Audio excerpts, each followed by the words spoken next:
we'll say that we've got a pulley, and hanging from the pulley, so pulley's connected here, and then hanging from it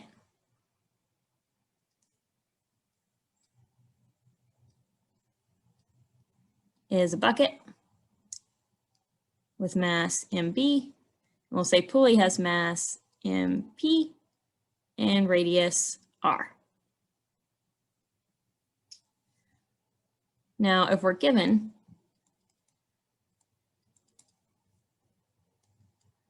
pulley radius, mass of pulley, mass of bucket, and desired acceleration. So in this case, we're given acceleration. We need to find torque at the pulley, tension in the rope, angular acceleration, moment of inertia for the pulley. So I'll put some numbers in here. Let's say that this is 10 kilograms. The bucket and the pulley, which a lot of times, or in the past, we've said massless, frictionless pulleys. So we're ignoring the weight of the pulley. But now we're not going to ignore it. We're going to say it's actually there because now its size matters. And it is, but it's always should be smaller than whatever you're trying to lift. Otherwise, it would not be legitimate to ignore it before. So we'll say that's 2 kilograms and the radius is 0.1 meters. And we want to lift it at an acceleration of 1 meter per second. Our procedure, step 1, we need free body diagram. Now in this case, we have 2 separate objects. So just like before, we did a free body diagram for each block. Here we do also a free body diagram for each object. So we'll have 1 free body diagram for the pulley and 1 free body diagram for the bucket. Now on the pulley, we know that we've got the tension from the rope, pulls down. Now, and then we've got this pivot point. So on that pivot point, we know that there's a reaction force from like whatever pin is situated in there. So that's a normal force. Then we've also got its weight pulling down. And we need to know what torque is required. So like there's a motor hooked up to it. We know there's a torque. So this is everything on the pulley. And on the bucket, we know that the weight is pulling down, and the tension is pulling up.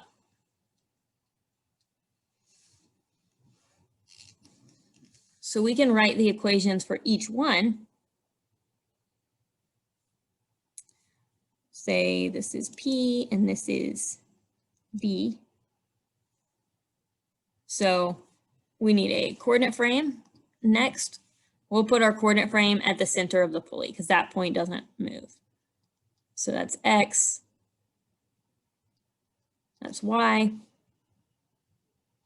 and then we'll write the equations. So B, there's only one equation and it's in the Y direction. This is accelerating upwards. So B, sum of the forces in the Y equals mass times acceleration.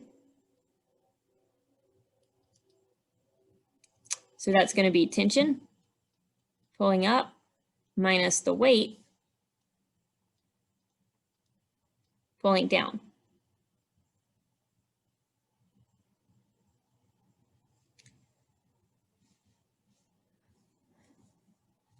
So this one, let's see, we've got everything that we need except for tension. So we can solve for the first one.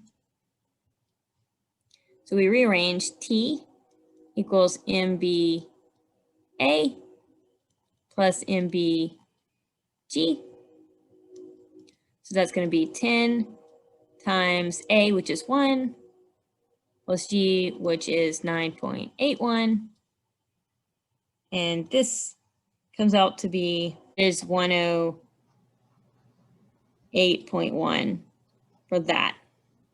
So now for P, we can, there's no X forces, but we can do a Y equation.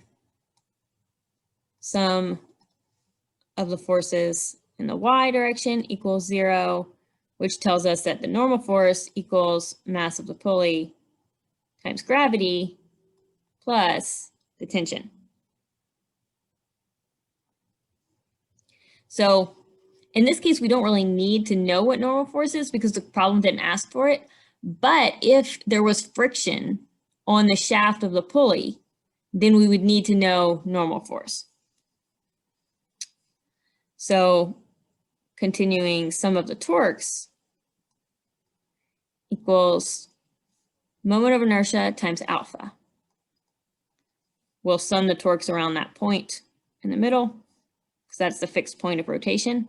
Also happens to be center of mass, so super convenient. So moment of inertia times alpha, and that is going to be the motor torque minus the torque from the tension. So tension times radius. But in this case, we need to know what is alpha and what is IP. So to calculate alpha, to put into here, we know alpha equals A over R, standard formula. So that is going to be 1 divided by 0.1 equals 10 radians per second squared. And then moment of inertia is a disk, and it's rotating around its central axis. So that is 1/2 m r squared. So 1/2 times 2 times 0.1 squared, which equals 0.01 kilograms times meter squared. So now going back to the torque equation, then if we put in numbers here, we need to rearrange.